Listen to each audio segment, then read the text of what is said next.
በቃ በሱ በጣም ተስፋ ቆርጬ ነበረ። በምን ስራዬ ፊት ቆማለሁ፣ በምን ምግባሬ። እግዚአብሔርን ማመን፣ እግዚአብሔርን መከተል፣ ስለሆነውም ስላልሆነውም እግዚአብሔርን ማመስገን። መዝሙር የምናጠናበት ጊዜ ነበር፣ ምንዘምርበት ጊዜ ነበር። ጸጋው እንዳለኝም እንደሌለኝም ያኔ ምንም አላቅም ነበር እና እግዚአብሔር ከማሳለፉም በላይ እስከምንረሳው ድረስ ይረዳናል ማለት ነው። እግዚአብሔር ያለው ሁሉ አለው፣ አይጎልበት፣ ሁሌ እርሱ ሙሉ ነው።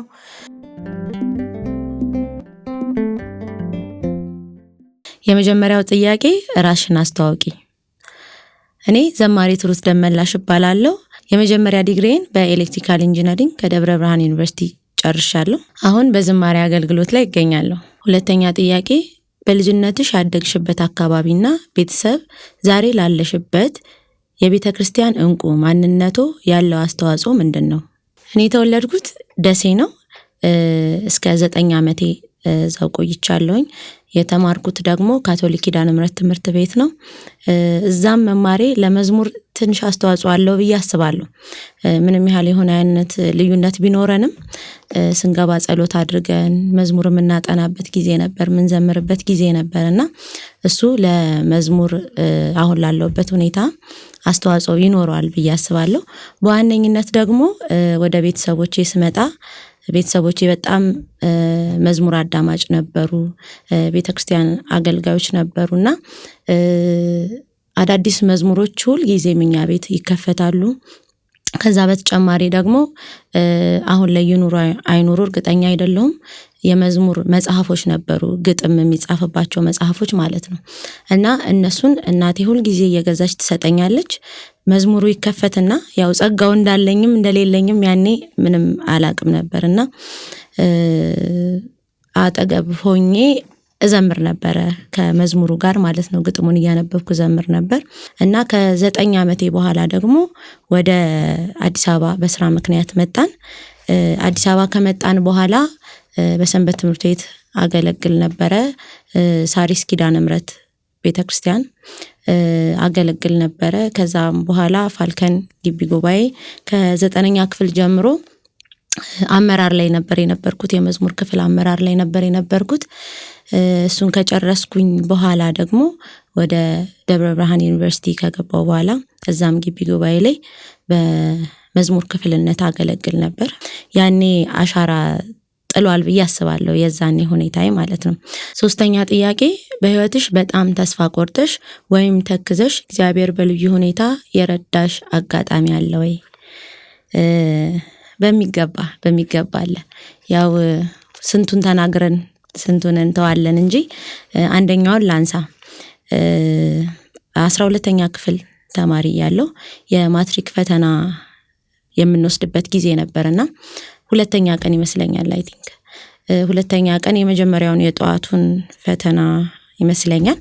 እሱን ተፈተነን ስንወጣ መንገድ ላይ ወደ ቤት በመመለስበት ሰዓት ላይ ነው ከየት መጣ ሳልል ጓደኞቼም ነበሩ፣ እንደገና እኔም ነበርኩኝና ቀጥታ የሆነ እብድ፣ በርግጥ በደንብ ኖቲስ አላደረኩትም፣ ግን የሆነ እብድ በምን እንደወጋኝም አላቅም፣ በምን እንደመታኝ አላቅም። የቀኝ አይኔን በጣም ጎድቶኝ ነበርና የሆነ በቃ ፈሶ ነበር ምናምን፣ ወዲያው ክድና አለ፣ ማየት አልችልም ነበር እና በቃ በሱ በጣም ተስፋ ቆርጬ ነበረ። አይኔ በጣም ተጎድቶ ነበረ ምናምንና በሕክምና ምናምን ያው ትንሽ የተወሰነ ያህል ይስተካከላል የሚል ተስፋ ነበረኝ እንጂ ሙሉ ለሙሉ እንደዚህ ሪከቨር ያደርጋል ብዬ አላሰብኩም ነበር። እና እግዚአብሔር ይመስገን አሁን ሙሉ ጤነኛ ነው ማለት ይቻላል። ኢቭን እስከምረሳው ድረስ ነው አይኔን አደጋ ደርሶበት እስከምረሳው ድረስ ነው እግዚአብሔር ያስረሳኝ። ያስታወስኩት እንደውም በቅርብ ጊዜ መንጃ ፍቃድ ሳወጣ በአንድ አይናችን እንፈተን ነበረ ቴስት ለማድረግ ማለት ነውና ይሄኛው አይኔ ትንሽ ብለር ሆነብኝ። ምን ሆኜ ነበር እንዴ ለምንድነው ማይታየኝ ምናምን ብዬ በጣም ነበር የተገረምኩት ሳስታውሰው ማለት ነው። እና እግዚአብሔር ከማሳለፉም በላይ እስከምንረሳው ድረስ ይረዳናል ማለት ነው። አራተኛ ጥያቄ ከመንፈሳዊ አገልግሎት ውጪ በትርፍ ጊዜሽ ምን ማድረግ ያስደስትሻል? በዋነኛነት በጣም የሚያስደስተኝ ነገር ክራርና በገና መጫወት በጣም ያስደስተኛል። መጽሐፍ ማንበብ ያስደስተኛል። ከጓደኞቼ ጋር ወጣ ብዬ ደግሞ ከነሱ ጋር መጫወት፣ ስለ አንዳንድ ሀሳቦች አንስተን ማውራት በጣም ያስደስተኛል። በዋናነት ግን ክራር ማስተማርን በጣም ኢንጆይ አደርገዋለሁኝ። በዚህ አጋጣሚ ቅኝት መንፈሳዊ ዜማ መሳሪያ ማሰልጠኛ ባለቤት ነኝ። እዛ የማሳልፈው ጊዜዎች በጣም ያስደስቱኛል። አምስተኛ ጥያቄ የህይወት መርህሽ ምንድነው? የህይወት መርሄ እግዚአብሔርን ማመን፣ እግዚአብሔርን መከተል፣ ስለሆነውም ስላልሆነውም እግዚአብሔርን ማመስገን። እስከዛሬ ካሳለፍኳቸው ነገሮችም አንፃር እግዚአብሔር ምንም የሚሳነው ነገር እንደሌለ አይቻለሁ። ከዚህም በኋላ የሚሳነው ነገር እንደሌለ አምናለሁ እና የህይወት መርሄ እግዚአብሔርን በባዶ ማመን ነው። ስድስተኛ ጥያቄ በጣም የምትወጂው ዘማሪና አርአያ ነው ብለሽ የምታስቢው ዘማሪ ማን ነው? እና መዝሙሩን ዘምሪልን። እሺ ይሄንን ጥያቄ በዙሪያዬ ያሉ ሰዎች ሁላ መመለስ ይችላሉ፣ እኔ ብቻ ሳልሆን። ዘማሪ ዲያቆን ዘላለም ታከለ ነው የኔ አርአያ ዘማሪ። በጣም ነው የምወደው፣ በጣም ነው ዝማሬዎቹን የምሰማው። ከመዝሙሮቹም ባሻገር እሱም ካለው ፐርሰናሊቲ በጣም በጣም በጣም የምወደው ዘማሪ ነው። ከዞላ የምወደው መዝሙር አንደኛው ለማለት ይከብደኛል፣ ሁሉንም በጣም ነው የምወዳቸው፣ ግን ከህይወቴ ጋር ኮኔክት ሳረጋቸው በጣም ልዩ ትርጉም የሚሰጠኝ መዝሙር እግዚአብሔር ያለው ሁሉ አለው የሚለው መዝሙሩን ነው። እግዚአብሔር ያለው ሁሉ አለው፣ አይጎልበት ሁሌ እርሱ ሙሉ ነው። ላመነው መልካም ይሆንለታል ነገር፣ አይወድቅም ከቶ እሱን ተስፋ ያደረገ። ላመነው መልካም ይሆንለታል ነገር፣ አይወድቅም ከቶ እሱን ተስፋ ያደረገ። ይዞ የማይጥል ምሎ ማይከዳ፣ ርሩ ወዳጅ ቀርቦ ሚረዳ። እያለኝ አጽናኝ እያለኝ አባት፣ ስለምን ልዘን ስለምን ላምባ። ካንቺ ጋር ነኝ ይለኛል ከእናቱ ጋር ሆኖ፣ ቀራንዮ ላይ ሰርቶኛል ለተስፋ ቃሉ ታምኖ። ሚጠብቀኝ ያየኛል መዳፎቹን ዘርግቶ፣ እኔ አልወድቅም ጠላቴ አትጠብቀኝ ከቶ። ሰባተኛ ጥያቄ በአገልግሎት ወቅት የማትረሺው ገጠመኝ አለ ወይ? ያው በአገልግሎት ብዙ አስቂኝም አሳዛኝም ገጠመኞች አሉ። አንደኛው ምንድነው የሆነ ሰርግ አገልግሎት ላይ ከሆነች ሴትዮ ጋር እንገናኝና በቃ በአገልግሎታችን በጣም ደስ ብሏታል ምናምን በጣም ኢሞሽናል ሆና ነው የምታወራኝና በቃ ልጄ ከአዲስ አበባ ዩኒቨርሲቲ ትመረቃለችና በቃ የምርቃቷን ፕሮግራም በመዝሙር ለማድረግ ነው ሐሳባችንና በቃ መታችሁ ብትዘምሩልን።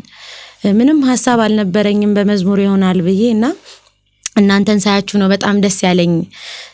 በቃ ሳውንድ ሲስተሙንም ከናንተ መሳሪያ ተጫዋች ከበሮ ኤቭሪቲንግ ከናንተ አንቺ አሬንጅ ካደረግሽልኝ በቃ እኔ በመዝሙር እንዲሆን ነው የምፈልገው አለችኝ። እኔም በጣም ደስ አለኝ። ከዛ የተባባልንበት እለት ላይ ከምነግራችሁ በላይ ማለት ነው ሰፈራችን በጣም የተለያየ ነው። በቃ ግማሹ ከጣፎ፣ ግማሹ ከአራብሳ፣ ግማሹ ከኮዬ ምናምን ነው የመጣ ነው ማለት ነው። ሳውንድ ሲስተሙ ከቡልቡላ በቃ ከተለያየ ቦታ እና ዘማሪዎቹ ከተለያየ ቦታ እየመጡ ነው። እኔም መኪና ይዤ ደግሞ ግማሾቹን ዘማሪዎች ምናምን ይዤ ቦታዋ ላይ እየሄድን ነው ወደ ቤቷ። ሳውንድ ሲስተሙ ኦሬዲ ደርሷል። ሰፈራቸውም ትንሽ ሩቅ ነበር እና እየደወልኩኝ እሺማ ከዚህ በኋላ ወዴት እንሂድ ወዴት እንታጠፍ ምናምን እያልኳት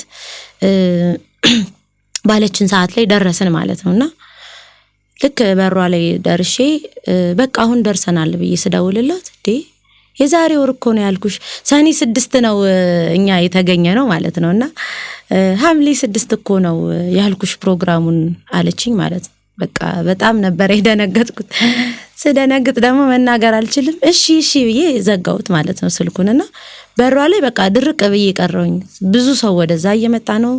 ሳውንድ ሲስተሙ አለ፣ ዘማሪዎቹ ደርሰዋል ምናምንና በቃ ምንም ማድረግ አልቻልኩም። እግዚአብሔር ይስጣቸው የሚረዱ ልጆች ስለነበሩ ያው ይቅርታ ጠይቄ ወደ የቤታችን ተመልሰናል ማለት ነው። የሚያስቀው ፓርት ደግሞ በቃ እሺ ለቀጣይ ወር በቃ እንካካሳለን ምን ችግር የለም ልጆቹንም ስላንገላታው ምናምን ብዬ ነበረ። ከዛ ከሁለት ሳምንት በኋላ ቴክስት አደረገችልኝ ፕሮግራሙ እንደቀረ or something ብቻ እንደማናስፈልጋት ነገረችኝ ማለት ነው። 8ኛ ጥያቄ የማትረሹ ከወዳጆችሽ ወይም ከአድናቂዎችሽ የደረሰሽ አስተያየት ወይም ስጦታ ካለ? በጣም የማረሳው ስጦታ እስከዛሬ ድረስ የምገለገልበት የክራር መምህር የሰጠኝ የተደጎሱ መጽሐፎች፣ ጸሎት መጽሐፎች፣ መጽሐፍ ቅዱስ፣ ድርሳናት በጣም የምወደው ስጦታዎቼ ናቸው። ከሁሉም በጣም አንደኛ የምወደው ስጦታ እሱ ነው። 9ኛ ጥያቄ ከዚህ በኋላ ካንቺ ምን እንጠብቅ? እንደሚታወቀው በቅርቡ የራሴን ዩቲዩብ ቻናል ከፍቻለሁ። አንዳንድ ዘማሪዎችን በእነሱ እያጋራኋችሁ ነው ያለሁት። ከዚህ በኋላም በጾም ውስጥም ከጾሙ በኋላ አዳዲስ ስራዎች አሉ።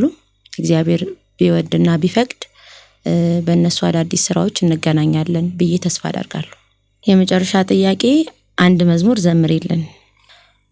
በምን ስራዬ ፊት ቆማለሁ በምን ምግባሬ ፍቅር ነህና ተቀበለኝ በምህረት ዛሬ ልጅ ነኝና ተቀበለኝ የከንፈሬን ፍሬ ፍቅር ነህና ተቀበለኝ በምህረት ዛሬ ልጅ ነኝና ተቀበለኝ የከንፈሬን ፍሬ ባልተሰበረ ልብ ከቤት ውስጥ ሆኜ ክርስቲያን በሚል ስም ራሴን ሸፍኜ ስትመረምረኝ ግን ፍሬ አልባ በለስ ነኝ። ትዕግስት ደንቆኛል እንዴት እንዳኖርኸኝ በምን ስራዬ ፊት ቆማለሁ በምን ምግባሬ ፍቅር ነህና ተቀበለኝ በምህረት ዛሬ ልጅ ነኝና ተቀበለኝ የከንፈሬን ፍሬ ፍቅር ነህና ተቀበለኝ በምህረት ዛሬ ልጅ ነኝና ተቀበለኝ የከንፈሬን ፍሬ። በመጨረሻም እዚህ ፕሮግራም ላይ እንድጋበዝ ጥሪ ላቀረባችሁልኝ ከልብ አመሰግናለሁ። ይህንን የዩቲዩብ ቻናል ሰብስክራይብ በማድረግ ቤተሰብ ይሁኑ።